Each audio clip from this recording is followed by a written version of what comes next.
Very good evening friends Gupta ji की Pathshala YouTube channel में आप सभी का स्वागत है। फ्रेंड्स, डेली न्यूज़ एनालिसिस के तहत 30 जनवरी 2025 को हम लोग महत्वपूर्ण टॉपिक्स को देखेंगे जो साइंस टेक्नोलॉजी से संबंधित है, यानी विज्ञान प्रौद्योगिकी से, जिसमें हम लोग स्पेस टेक्नोलॉजी यानी कि अंतरिक्ष विज्ञान के टॉपिक्स को देखेंगे। ये काफ़ी चर्चित टॉपिक्स है क्योंकि कल ही इसरो ने अपना 100वां मिशन को लॉन्च किया है। ठीक है, यह जो आगामी जो भी एग्ज़ाम आने वाले हैं मेंस के, जैसे UPPCS, BPSC mains, JPSC, MPPCS, CGPCS, सभी के लिए खास करके मैं एक चीज़ ध्यान दिलाना चाहूँगा कि बीपीएससी के लिए ये काफ़ी हॉट टॉपिक्स हैं, क्योंकि अभी तक जो प्रश्न पूछने की मेंस की प्रवृत्ति रही है बीपीएससी की, वो जो है हर बार एक सैटेलाइट टेक्नोलॉजी से एक क्वेश्चन रहता ही है। और उस प्रवृत्ति को ध्यान में रखते हुए मैंने ये पूरा जो है टॉपिक्स को तैयार किया है। अगर आप इसे अच्छे तरीके से कर लीजिएगा तो निश्चित रूप से आपका यहाँ से क्वेश्चन नहीं छूटेगा और आप लोग अच्छे से लिख करके आइएगा। मैंने जो इसरो का 100वां मिशन लॉन्च किया उसकी तो चर्चा की ही है, शॉर्ट में भी किया है और इसको शब्दों में भी बताया है। ठीक है, उसके अलावा मैं यहाँ पर आप लोगों के समक्ष और भी कुछ चीज़ें प्रस्तुत कर रहा हूँ, जैसे अभी तक इसरो की 100 लॉन्च के साथ अभी तक इसरो की क्या उपलब्धि रही है, इसरो के आगामी क्या कार्यक्रम है, ठीक है, और इसरो की जो है क्या चुनौतियां हैं, इसरो का क्या महत्व है, इन सभी टॉपिक्स को एक ही वीडियो में लेकर के मैं आया हूँ। पूरा टॉपिक्स मैं सोचा कि कवर ही कर दूँ ताकि आप लोगों को दिक्कत ना हो। ठीक है, चलिए स्टार्ट करते हैं हम लोग। इसरो ने अपना 100वां मिशन लॉन्च किया है। ठीक है, NVS-02 नेविगेशन सैटेलाइट सफलतापूर्वक लॉन्च हुआ। यह नाविक श्रृंखला का सैटेलाइट था। अब इसके जैसे ही लॉन्च हुआ, इसरो ने क्या किया, पूरे अंतरिक्ष प्रौद्योगिकी के सेक्टर में तहलका मचा दिया। ठीक है, चलिए, भारतीय अंतरिक्ष अनुसंधान संगठन इसरो ने 29 जनवरी 2025 को श्रीहरिकोटा से अपनी 100वीं लॉन्चिंग के साथ एक ऐतिहासिक उपलब्धि हासिल की। सुबह 6:23 पर सतीश धवन अंतरिक्ष केंद्र से GSLV F-15 रॉकेट सफलतापूर्वक प्रक्षेपित हुआ और 19 मिनट के बाद ही NVS-02 नेविगेशन सैटेलाइट को जियो सिंक्रोनस ट्रांसफर ऑर्बिट, ध्यान रखिएगा, जियो सिंक्रोनस ट्रांसफर ऑर्बिट यानी GTO में स्थापित कर दिया। यह मिशन भारत के नाविक प्रणाली को मजबूत करता है, जिससे उपग्रह आधारित नेविगेशन में आत्मनिर्भरता बढ़ेगी। ये एक तरह से ध्यान रखिएगा, भारत का GPS टेक्नोलॉजी है नाविक। ठीक है, चलिए, इसरो के लॉन्च की प्रमुख बातें क्या क्या है देखते हैं। लॉन्च का विवरण क्या है। लॉन्च की तिथि 29 जनवरी 2025 थी। लॉन्च स्थल सतीश धवन अंतरिक्ष केंद्र श्रीहरिकोटा था। रॉकेट था भूस्थितिक उपग्रह प्रक्षेपण यानी GSLV F-15। पेलोड था NVS-02 उपग्रह। कक्षा है जियो सिंक्रोनस ट्रांसफर ऑर्बिट GTO। इसका महत्व क्या है, श्रीहरिकोटा से 100वां मिशन था। ठीक है, अब देखिए इसरो की 100वीं लॉन्चिंग के साथ ही अभी तक क्या उपलब्धि रही है, शॉर्ट में इसको देख लेते हैं। कुल उपग्रह जो है अभी तक इसरो के द्वारा 548 प्रक्षेपित किए गए हैं, जिसमें कुल पेलोड भार 120 टन था। भारतीय उपग्रह की संख्या कितनी है, 433। विदेशी उपग्रह है 115। अब विदेशी पेलोड है 23 टन। अब देखिए NVS-02 और नाविक प्रणाली क्या है उसको हम लोग समझेंगे। इसका यह जो है नेविगेशन विद इंडियन कॉन्स्टिलेशन यानी नाविक का पूरा नाम है नेविगेशन विद इंडियन कॉन्स्टिलेशन का हिस्सा है। यह किसको प्रतिस्थापित करेगा, कौन, NVS-02 किसको प्रतिस्थापित करेगा, IRNSS-1E उपग्रह को, जो 111.75 एल्टीट्यूड में स्थापित है। ठीक है, अब इसमें पेलोड बैंड्स कितना, L1 है, L5 है, S बैंड है और C बैंड है जो रेजिंग के लिए उपयोगी है। परमाणु घड़ी कौन सी है, स्वदेशी और आयातित घड़ियों का संयोजन है। नाविक उपग्रह प्रणाली क्यों उपयोगी है भारत के लिए और यह क्या काम करेगा, तो नाविक उपग्रह प्रणाली के कार्य और इसकी उपयोगिता। ठीक है, भारत की क्षेत्रीय नेविगेशन प्रणाली होगी यह। ठीक है, यह 2 प्रकार की सेवाएं प्रदान करेगी। एक मानक स्थिति सेवा जो 20 मीटर से बेहतर सटीकता देगी। दूसरी प्रतिबंधित सेवा यानी रेस्ट्रिक्टेड सर्विस, जिसमें सामरिक और रणनीतिक उपयोग के लिए सुरक्षित सेवा होती है, जैसे कि रक्षा हो गया, फिर आपका बॉर्डर की निगरानी हो गया, दूसरे देश से खुफिया जानकारी प्राप्त करना, ये सभी जो है किसके प्रतिबंधित सेवा के तहत आते हैं। ठीक है, मुख्य सेवा क्षेत्र क्या है इसका, तो मुख्य सेवा क्षेत्र भारत और भारतीय भूभाग से 1500 किलोमीटर बाहर तक ये निगरानी रखेगा और वहाँ तक ये काम करेगा। ठीक है, चलिए दूसरी पीढ़ी की नाविक उपग्रह है NVS सीरीज। अब देखिए ये जो NVS 02 थी वो दूसरी पीढ़ी के नाविक सीरीज का ही श्रृंखला है। ठीक है, चलिए NVS 01 को 29 मई 2023 को प्रक्षेपित किया गया था। पहला स्वदेशी परमाणु घड़ी वाला यह उपग्रह था। NVS 02 जो है अभी कल ही 29 जनवरी 2025 को प्रक्षेपित किया गया। अब देखिए नाविक का कुल 5 उपग्रह प्रक्षेपित किए जाने हैं, जिसमें NVS 1 NVS 2 को प्रक्षेपित कर दिया गया। अब आगामी जो होंगे वो कौन कौन सा होंगे, NVS 03 होगा, NVS 04 होगा, NVS 05 होगा। ठीक है, अब नाविक का उपयोग कहाँ कहाँ किया जाएगा, तो हमने अभी बताया था। देखिए नाविक का उपयोग सामरिक और सैन्य उपयोग में किया जाएगा, समुद्री जहाज की निगरानी में किया जाएगा, रेलवे ट्रैकिंग और सुरक्षा में किया जाएगा, आपदा प्रबंधन और पूर्व चेतावनी प्रणाली में इसका उपयोग किया जाएगा, महत्वपूर्ण क्षेत्रों के लिए यह समय समन्वयन भी करेगा। अब देखिए इसमें स्वदेशी परमाणु घड़ी का उपयोग किया गया। यह जो है मेक इन इंडिया पहल के तहत विकसित किया गया। यह उपग्रह नेविगेशन में सटीक समय गणना के लिए महत्वपूर्ण है। और इस पूरे 100वां लॉन्चिंग जो है इसका नाम हमेशा बार बार हम बोल रहे हैं, क्या नाम है, GSLV F-15 NVS 02। ठीक है, और ये किस कक्षा में स्थापित होगा, तो जियो सिंक्रोनस ट्रांसफर ऑर्बिट यानी GTO में। चलिए आगे अब हम लोग देखते हैं नाविक की सटीकता कितनी है, तो 20 मीटर से ले 20 मीटर तक ये सटीक जानकारी दे सकता है। ठीक है, और 40 नैनोसेकेंड तक, ठीक है ना, 40 नैनोसेकेंड तक गणना कर सकता है। ठीक है, चलिए अब हम लोग डिटेल से पढ़ेंगे। ऊपर में हमने शॉर्ट में पूरा ब्रीफली उसकी जानकारी दे दी। अब हम लोग यहाँ डिटेल से देखते हैं पूरे को।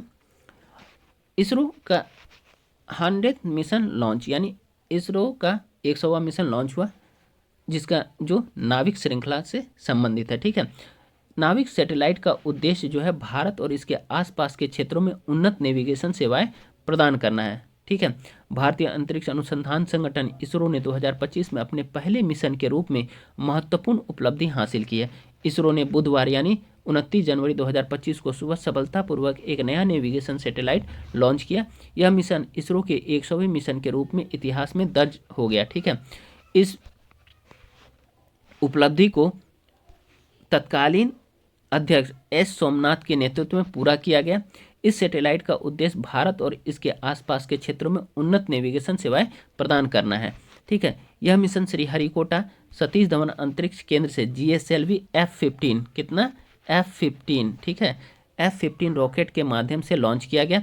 इसरो के लिए यह क्षण और भी खास था क्योंकि नए अध्यक्ष V नारायणन के कार्यभार संभालने के बाद यह उनका पहला मिशन था।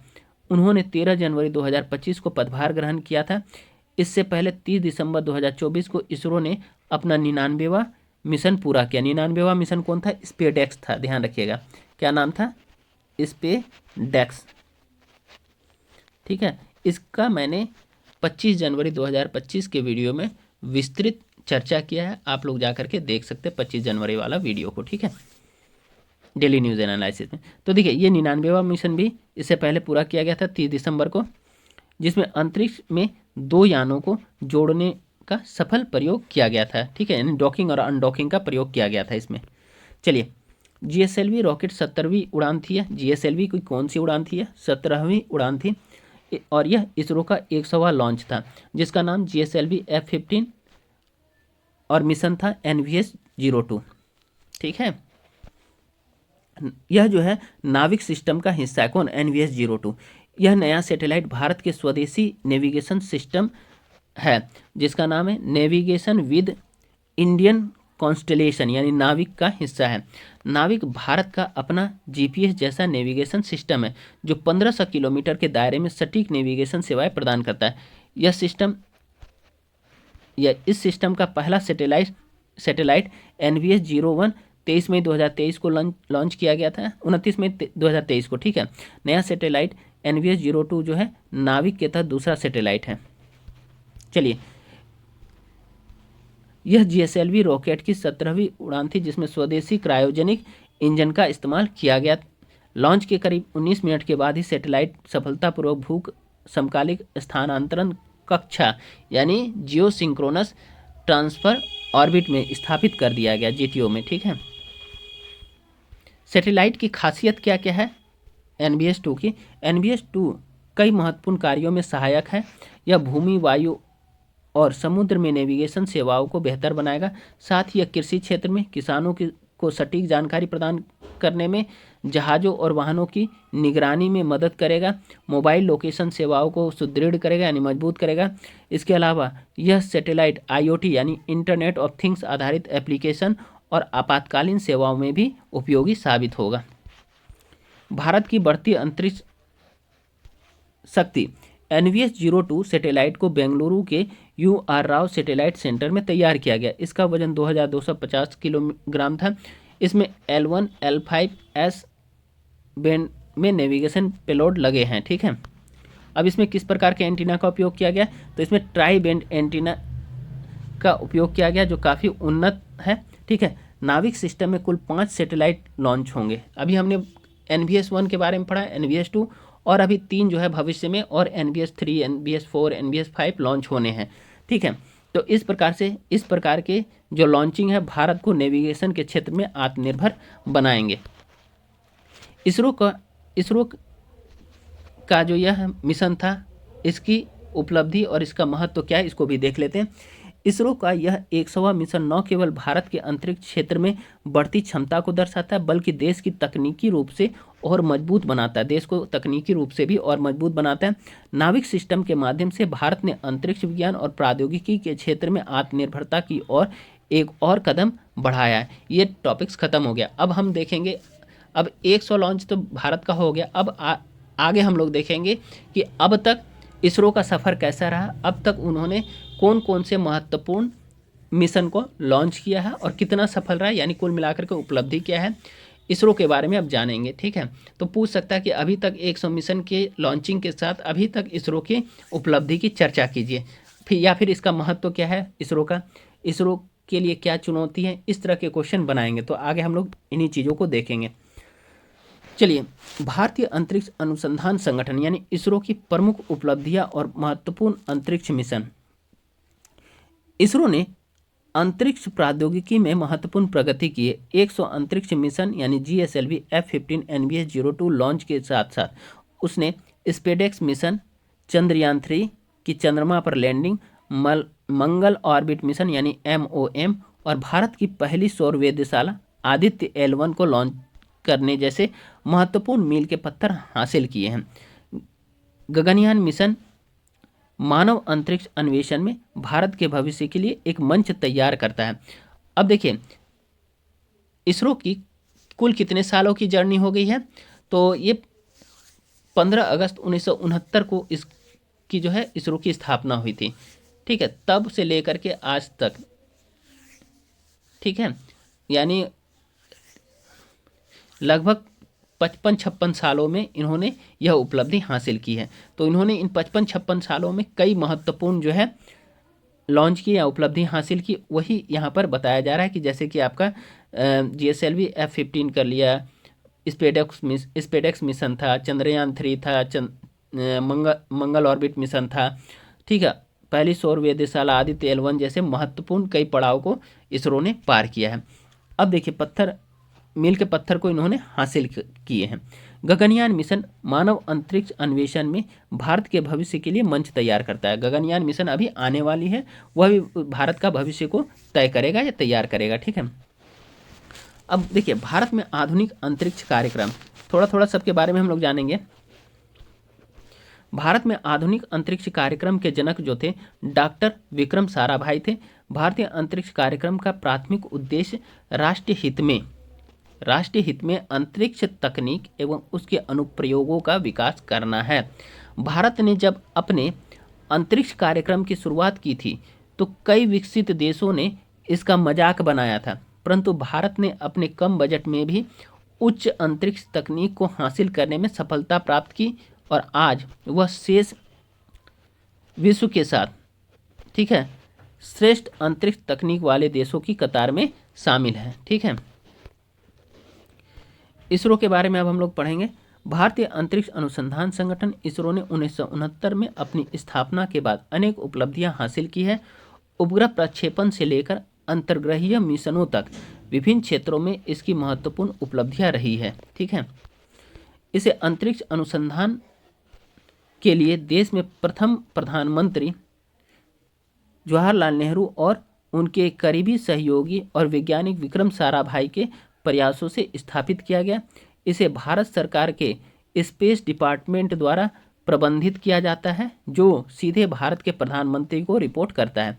इसरो अपने विभिन्न केंद्रों के देशव्यापी नेटवर्क के माध्यम से संचालित होता है। ठीक है, इसरो अपने विभिन्न केंद्रों के देशव्यापी नेटवर्क के माध्यम से संचालित होता है। मतलब कई जगह इसके केंद्र है, जैसे कि सार है, VSLLV है, तो इस तरह से अलग अलग जगह पे इनके सेंटर है जहाँ पे अलग अलग कार्य होते हैं। ठीक है, बेंगलुरु है उसका मुख्यालय, फिर आप श्रीहरिकोटा जहाँ पर आपका लॉन्चिंग पैड है। तो अलग अलग सेंटरों से इसको क्या किया जाता है, कंट्रोल किया जाता है और निर्देशन किया जाता है और पूरे कार्य को संपन्न किया जाता है। इसरो की प्रमुख उपलब्धियां क्या क्या है, देखिए प्रारंभिक मील का पत्थर इसका क्या था। 1975 ईस्वी में अपना पहला उपग्रह आर्यभट्ट प्रक्षेपित किया, जिससे अंतरिक्ष अन्वेषण में भारत का प्रवेश हुआ। ठीक है, 1980 में SLV-3 का सफल प्रक्षेपण किया गया, जिससे भारत ऑर्बिटल लॉन्च करने वाला 7वां देश बन गया। ठीक है, ध्यान रखिएगा, ऑर्बिटल लॉन्च करने वाला भारत 7वां देश 1980 में बना था SLV-3 के लॉन्चिंग के साथ ही। अब भारतीय अंतरिक्ष अनुसंधान संगठन इसरो ने अंतरिक्ष प्रौद्योगिकी में कई उपलब्धियां हासिल की। इनमें से कुछ प्रमुख उपलब्धियां ये रही। अब हम लोग कुछ मेन जो उपलब्धि हैं, कौन कौन सा मिशन लॉन्च किया है, ये सभी चीज़ें हम लोग देखेंगे। ठीक है, चलिए अभी जो कल का जो मिशन था उसका हम लोग सबसे पहले देखेंगे। ऊपर हमने चर्चा कर लिया है, तो इसको हम लोग शॉर्ट में देख लेते हैं। NVS-02 100वां इसरो का मिशन है। ठीक है, अभी उससे पहले क्या किया है, स्पेडेक्स मिशन जो 99वां मिशन था, उसे 30 दिसंबर 2024 को लॉन्च किया गया। ठीक है, अब फिर क्या है, चंद्रयान 3 की चंद्रमा पर लैंडिंग। ठीक है, मंगल ऑर्बिटर मिशन, आदित्य L1 को लॉन्च करना, गगनयान मिशन, आर्यभट्ट उपग्रह, SLV-3 प्रक्षेपण, मंगलयान प्रथम। ठीक है, भारतीय नाविक उपग्रह PSLV-C-21 रॉकेट, ये सभी जो है इनकी क्या रही है, मुख्यतः उपलब्धि रही है।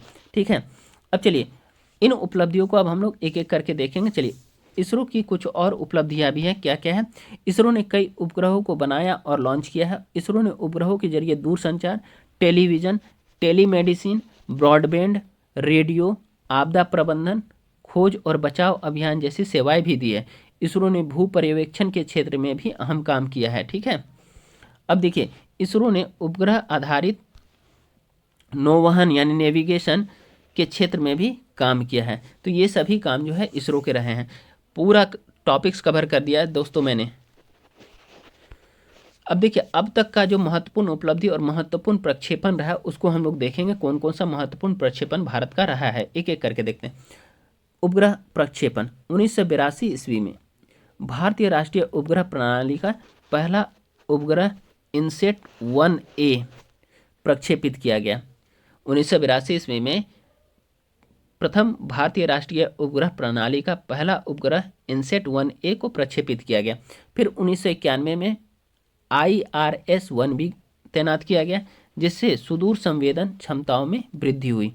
ठीक है, फिर 1994 में ध्रुवीय उपग्रह प्रक्षेपण यान यानी PSLV का उपयोग करके IRS-P2 का सफल प्रक्षेपण किया गया। ठीक है, PSLV का उपयोग करके IRS-P2 का सफल प्रक्षेपण 1994 में किया गया। ठीक, 2001 में क्या हुआ कि GSLV यानी कि जियो सिंक्रोनस सैटेलाइट लॉन्च व्हीकल का आगमन हुआ और जिससे भारी पेलोड प्रक्षेपण संभव हुआ। ठीक है, इसरो की सफलताएं अंतरिक्ष अन्वेषण और प्रौद्योगिकी में इसकी बढ़ती क्षमताएं हैं। चंद्रयान 3 और आदित्य L1 के सफल समापन ने अंतरिक्ष अनुसंधान में दुनिया में भारत का कद बढ़ाया है। यह भविष्य के मिशनों जैसे गगनयान के लिए मार्ग प्रशस्त करता है, जो अंतरिक्ष में मानव उपस्थिति को और आगे बढ़ा रहा है। यह अंतरिक्ष अन्वेषण में वैज्ञानिक ज्ञान और तकनीकी नवाचार को आगे बढ़ाने के लिए इसरो की प्रतिबद्धता को दर्शाता है। चलिए अब मिशन को हम लोग देखते हैं। चंद्र मिशन में अभी तक 3 चंद्र मिशन लॉन्च किए गए हैं। तीनों को पहले देखेंगे चंद्र मिशन के तहत कौन कौन सा लॉन्च हुई है। ठीक है, पहला चंद्र मिशन था 2008 में लॉन्च किया गया था। भारत का पहला चंद्र मिशन चंद्रयान प्रथम सफलतापूर्वक प्रक्षेपित किया गया। इसने चंद्रमा पर पानी के अणुओं की खोज की। तो सभी का देखेंगे क्या क्या उपलब्धि रहा है, उनको भी देखते चलेंगे। तो 2008 में चंद्र मिशन के तहत पहला चंद्र मिशन चंद्रयान प्रथम सफलतापूर्वक प्रक्षेपित किया गया और इसने चंद्रमा पर पानी के अणुओं की खोज की थी। ठीक है, दूसरा जो है 2019 में चंद्रयान 2 को चंद्रमा के दक्षिणी ध्रुव के पास उतरने के लिए लॉन्च किया गया। हालांकि उतरते समय लैंडर का संपर्क टूट गया था। ठीक है, अब हाल की उपलब्धियां कौन कौन सी रही। स्पेसएक्स मिशन जो दिसंबर 2024 में लॉन्च किया गया, इसके बारे में थोड़ा हम लोग ब्रीफली देखेंगे। स्पेसएक्स मिशन भारतीय अंतरिक्ष अनुसंधान संगठन यानी इसरो का एक अंतरिक्ष डॉकिंग प्रयोग है। इस मिशन का मकसद अंतरिक्ष में डॉकिंग की तकनीक को विकसित करना और उसका प्रदर्शन करना। इस मिशन के जरिए अंतरिक्ष में 2 उपग्रहों को जोड़ने और फिर उन्हें अलग करने का भी तकनीक है। ठीक है ना, जोड़ने और उन्हें अलग करने और उनमें से एक दूसरे से पावर ट्रांसफ़र करने की क्षमता हासिल की गई है। ठीक है, जोड़ने और एक दूसरे को पावर ट्रांसफ़र करने की क्षमता हासिल की गई है और अंतरिक्ष में ही दोनों को फिर अलग करने की भी तकनीक इसमें, इसी को डॉकिंग और अनडॉकिंग कहा जाता है। डॉकिंग जब जोड़ेगा तो डॉकिंग, और जब दोनों को अलग करेगा तो अनडॉकिंग कहते हैं। ठीक है, चलिए इस मिशन को PSLV C16 के द्वारा यानी कि स्पेसएक्स मिशन को PSLV C60 के द्वारा श्रीहरिकोटा स्थित सतीश धवन अंतरिक्ष केंद्र से प्रक्षेपित किया गया। मिशन के तहत 2 उपग्रह SDX-01 या चेजर और SDX-02 यानी कि टारगेट को लॉन्च किया गया।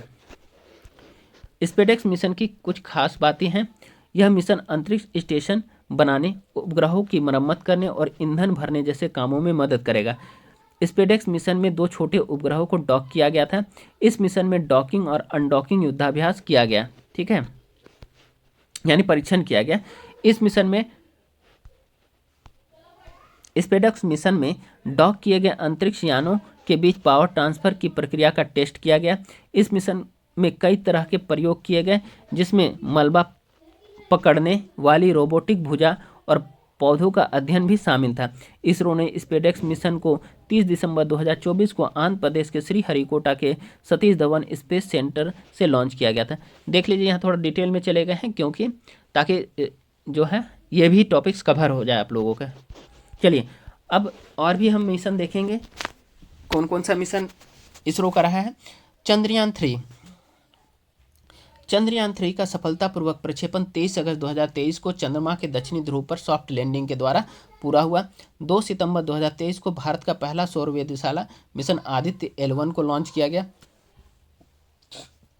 अक्टूबर 2023 में आगामी गगनयान मानव अंतरिक्ष उड़ान कार्यक्रम के लिए सफल परीक्षण उड़ान का संचालन किया गया है। ठीक है, मतलब उसको टेस्टिंग के तौर पर लिया गया था। ठीक है, अक्टूबर 2023 में आगामी गगनयान मानव अंतरिक्ष उड़ान कार्यक्रम के लिए सफल परीक्षण उड़ान का संचालन किया गया। ठीक है, चलिए इसरो ने अंतरिक्ष अन्वेषण और प्रौद्योगिकी में काफ़ी प्रगति की है। विशेष रूप से 2023 में चंद्रयान 3, आदित्य L1 और गगनयान के सफल प्रक्षेपण से जो वर्तमान में तैयारी में है। ठीक है, अब देखिए चंद्रयान 3 के बारे में देखते हैं।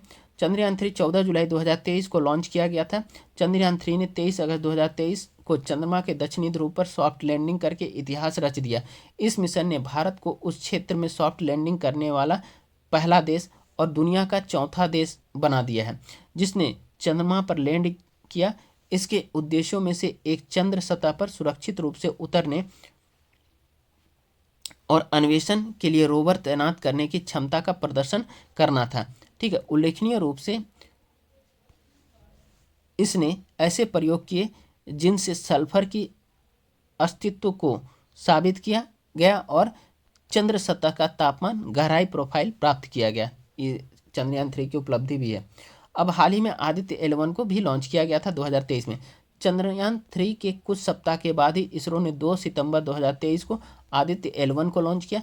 यह भारत की पहली अंतरिक्ष आधारित सौर वेधशाला है जिसे सूर्य के बाहरी वायुमंडल विशेष रूप से उसके कोरोना का अध्ययन करने के लिए डिजाइन किया गया था।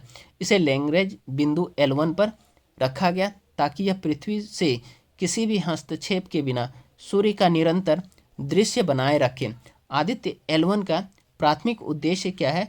सौर घटनाओं और अंतरिक्ष मौसम पर उनके प्रभावों की बेहतर समझ को हासिल करना है। ठीक है, अब गगनयान मिशन, अभी इसका जो है परीक्षण चल रहा है। ठीक है, ध्यान रखिएगा। गगनयान मिशन भारत का महत्वाकांक्षी मानव अंतरिक्ष उड़ान कार्यक्रम है, जिसका उद्देश्य भारतीय अंतरिक्ष यात्रियों को अंतरिक्ष में भेजना है। पहली परीक्षण उड़ान गगनयान TVD-1 अक्टूबर 2023 में पूरी हुई। यह मिशन महत्वपूर्ण है क्योंकि यह भविष्य के मानव युक्त मिशनों की तैयारी करता है। साथ ही 2025 और उसके बाद के लिए बिना मानव युक्त और मानव युक्त उड़ानों की योजना बनाई गई। सफल होने पर भारत स्वतंत्र रूप से मनुष्यों को अंतरिक्ष में भेजने वाला भी चौथा देश बन जाएगा, जब यह सफल हो जाएगा तो। ठीक है, मंगल ग्रह अन्वेषण यानी मॉम के बारे में, MOM मंगल ग्रह अन्वेषण को 2013 में भेजा गया था, तो उसके बारे में भी देखते हैं। मंगल ग्रह अन्वेषण 2013, मंगल ऑर्बिटर मिशन यानी मंगलयान का सफल प्रक्षेपण किया गया, जिससे भारत अपने पहले प्रयास में ही मंगल ग्रह पर पहुंचने वाला पहला देश और ऐसा करने वाला विश्व का चौथी अंतरिक्ष एजेंसी बन गया। मिशन ने 24 सितंबर 2014 को मंगल की कक्षा में प्रवेश किया था। अब नेविगेशन और संचार के सेक्टर में भी इसरो का प्रमुख योगदान या उपलब्धि रही है। भारतीय अंतरिक्ष नेविगेशन सैटेलाइट सिस्टम यानी IRNSS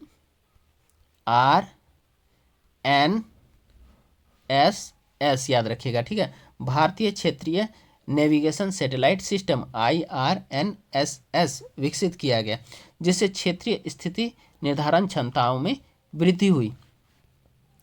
इससे और भी क्या फायदा हुआ? दूरसंचार और प्रसारण सेवाओं को बेहतर बनाने के लिए इनसेट श्रृंखला के तहत कई संचार उपग्रह को लॉन्च किया गया। भारतीय अंतरिक्ष अनुसंधान संगठन इसरो ने हालिया वर्षों में ऐसी कई उपलब्धियां हासिल की है, जिसने अंतरिक्ष विज्ञान में अग्रणी कहे जाने वाले अमेरिका और रूस जैसे देशों को भी चौंकाया है। 22 जनवरी 2020 को बेंगलुरु में भारतीय अंतरिक्ष अनुसंधान संगठन इसरो ने इंटरनेशनल एकेडमी ऑफ एस्ट्रोनॉटिक्स यानी IAA और एस्ट्रोनॉटिकल सोसाइटी ऑफ इंडिया यानी ASI के पहले सम्मेलन में इसरो द्वारा मानव युक्त गगनयान मिशन हेतु एक अर्धमानवीय महिला रोबोट व्योममित्रा को भी लॉन्च किया। चलिए, 27 मार्च 2019 को भारत ने मिशन शक्ति को सफलतापूर्वक अंजाम देते हुए एंटी सैटेलाइट मिसाइल ASAT को 3 मिनट में एक लाइव भारतीय सैटेलाइट को सफलतापूर्वक नष्ट कर दिया था। 11 अप्रैल 2018 को इसरो ने नेविगेशन सैटेलाइट IRNSS लॉन्च किया। यह स्वदेशी तकनीक से निर्मित नेविगेशन सैटेलाइट है। इसके साथ ही भारत के पास अब अमेरिका के GPS सिस्टम की तरह अपना नेविगेशन सिस्टम है। ठीक है, 5 जून 2017 को इसरो ने देश के सबसे भारी रॉकेट GSLV MK3 लॉन्च किया। यह अपने साथ 3136 किलोग्राम का सैटेलाइट GSAT-19 साथ लेकर गया। अच्छा, GSLV MK2 को बाहुबली भी कहा जाता है, ध्यान रखिएगा। ठीक है, जिसको GSLV MK3 को बाहुबली इंजन भी कहा जाता है, ये ध्यान रखिएगा। GSLV MK3 को लॉन्च किया और साथ ही इसने 3136 किलोग्राम सैटेलाइट GSAT-19 को लेकर के गया। इससे पहले 2300 किलोग्राम से भारी सैटेलाइटों को प्रक्षेपण के लिए विदेशी प्रक्षेपकों पर निर्भर रहना पड़ता था। इससे पहले जो भारी सैटेलाइट भेजते थे ना, वो विदेशी सैटेलाइट पर निर्भर रहना पड़ता था, जैसे यूरोपियन स्पेस एजेंसी या फिर आपका ज़्यादातर फ्रांस स्पेस एजेंसी, इन सभी के ऊपर डिपेंड रहना पड़ता था, या नासा के ऊपर। इस तरह से भारत को निर्भर रहना पड़ता था। जब भारत ने GSLV MK3 अपना इंजन बनाया, उसके बाद यह निर्भरता समाप्त हो गई। चलिए, 14 फरवरी 2017 को इसरो ने PSLV के जरिए एक साथ 104 सैटेलाइट लॉन्च कर विश्व में कीर्तिमान स्थापित किया। इससे पहले इसरो ने वर्ष 2016 में एक साथ 20 सैटेलाइट प्रक्षेपित किया था, जबकि विश्व में सबसे अधिक रूस ने 2014 में 37 सैटेलाइट लॉन्च कर रिकॉर्ड बनाया था। इस अभियान में भेजे गए 104 उपग्रहों में से 3 भारत के थे, बाकी 101 जो है उपग्रह इजराइल, कजाकिस्तान, नीदरलैंड और स्विट्जरलैंड और संयुक्त राज्य अमेरिका के थे। अब देखिए यह रिकॉर्ड भी अभी हाल फिलहाल में स्पेस एक्स ने तोड़ दिया है, ठीक है, एक प्राइवेट एजेंसी के तौर पर ही, लेकिन तोड़ दिया है भारत के इस रिकॉर्ड को, ठीक है। चलिए अब भारतीय अंतरिक्ष अनुसंधान संगठन के आगामी मिशन बहुत ही इंपॉर्टेंट है, आने वाले मिशन कौन कौन से हैं, ठीक है। चलिए इस पर भी बीपीएससी ने क्वेश्चन पूछा हुआ कि आगामी मिशनों की चर्चा कीजिए, ध्यान रखिएगा। भारतीय अंतरिक्ष अनुसंधान संगठन इसरो के आगामी मिशन। भारतीय अंतरिक्ष अनुसंधान संगठन इसरो के आगामी मिशन में Gaganyaan, Chandrayaan 5, AstroSat 2, Mars orbiter mission 2 यानी MOM-2 जैसे मिशन शामिल हैं। इसरो के आगामी मिशन की हम लोग चर्चा करते हैं विस्तृत रूप से। गगनयान मिशन, यह क्या है? गगनयान, तो गगनयान मिशन पृथ्वी की निचली कक्षा में मानव अंतरिक्ष उड़ान करने का मिशन है। चंद्रयान 4 मिशन भी अभी वेटेड है, ठीक है। तो चंद्रयान 4 मिशन का 2028 के आसपास लॉन्च होने वाला चंद्रयान 4 भारत के सबसे नवीन चंद्र मिशनों में से एक बनने वाला है। अब चंद्रयान 4 का उद्देश्य क्या है? भारत जो है, जो चंद्रयान 4 जो है अभी लॉन्च करने वाला है 2028 में, उसका उद्देश्य क्या है उसको देखेंगे। चंद्रमा पर सफल लैंडिंग के बाद पृथ्वी पर वापस लौटने की तकनीकों का विकास और प्रदर्शन करना चंद्रयान 4 मिशन में, ठीक है। इसके साथ ही यह मिशन चंद्रमा के नमूने इकट्ठा कर अपने साथ धरती पर लाएगा। भारतीय अंतरिक्ष अनुसंधान संगठन इसरो चंद्रयान 4 के विकास और लॉन्च में लगा हुआ है, जिसके 36 महीने में पूरा कर लिए जाने की संभावना है। इसलिए इसकी जो संभावना है या संभावित तिथि जो है 2028 बताई जा रही है, ठीक है। अब देखिए अभी और भी मिशन है किसके? इसरो के शुक्र ऑर्बिटर मिशन, जिसको VOM कहा जाता है, यानी VOM का मतलब होता है वीनस ऑर्बिटर मिशन, ठीक है। चंद्रमा और मंगल के बाद अब भारत की नज़र शुक्र पर भी लगी हुई है।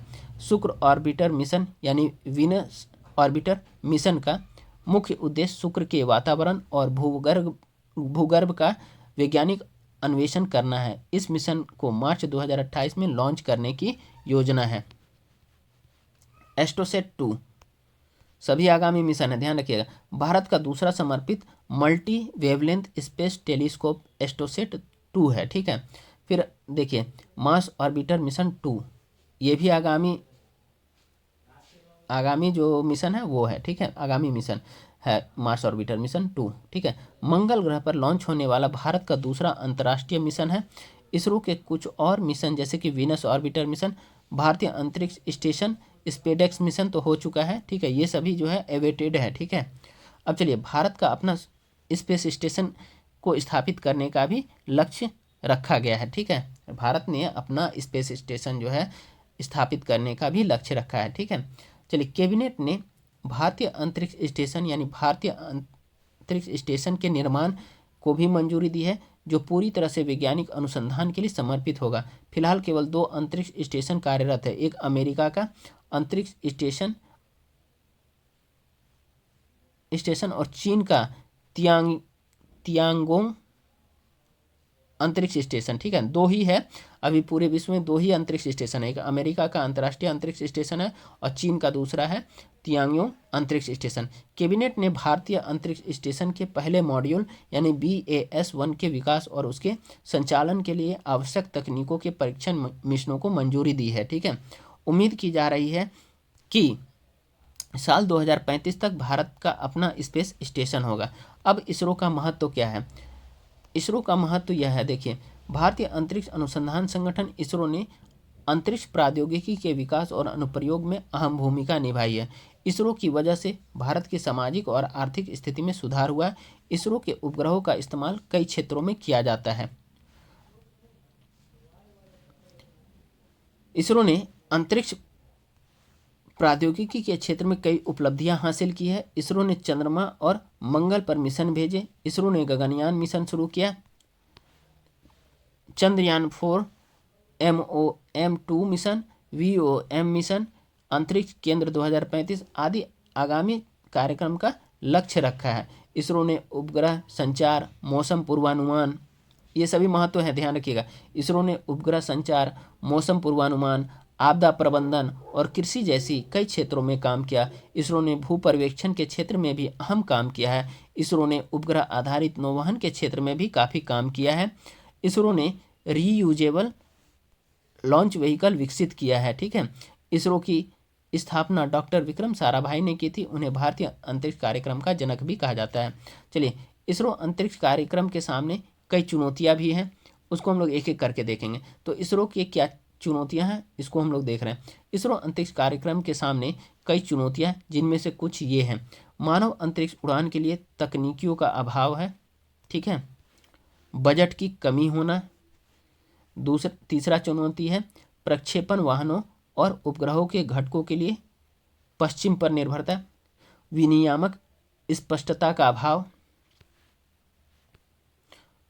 इसरो के सामने आने वाली और भी कुछ चुनौतियां हैं, उसको भी देख लेते हैं। मानव अंतरिक्ष उड़ान के लिए लॉन्च व्हीकल की उन्नत तकनीकियों का अभाव है। Life support system, space suit, space capsule, re entry technology का विकास होना भी बाकी है। ठीक है। अंतरिक्ष के क्षेत्र में आवंटित धनराशि अन्य देशों की तुलना में भारत में कम है। ठीक है। उपग्रहों के संचालन के मामले में भारत दुनिया में 7वें स्थान पर है। भारत के पास एस्ट्रोनॉट्स को प्रशिक्षित करने की क्षमता भी नहीं है। इसरो ने अपना 100वां मिशन लॉन्च किया। NVS-02 नेविगेशन सैटेलाइट सफलतापूर्वक लॉन्च हुआ। ये सभी नहीं है। ठीक है। चलिए, भारतीय अंतरिक्ष अनुसंधान संगठन की प्रमुख उपलब्धियां और महत्वपूर्ण अंतरिक्ष मिशन तो हमने पढ़ लिया है। तो इस सेक्टर में भी उन्होंने, चलिए पूरा टॉपिक्स खत्म हो गया फ्रेंड्स। आज का सेशन यहीं समाप्त करते हैं। आप लोग इस टॉपिक्स को श्योर देखें और अच्छी तरीके से लिख लें। सभी जितने भी मिशन है उन सभी को थोड़ा थोड़ा करके मैंने कवर कर दिया है। तो चलिए, आप लोगों को बहुत बहुत धन्यवाद। आप गुड नाइट फ्रेंड्स। मेरे यूट्यूब चैनल को आप लोग लाइक, सब्सक्राइब, शेयर और सब्सक्राइब अवश्य करें। धन्यवाद।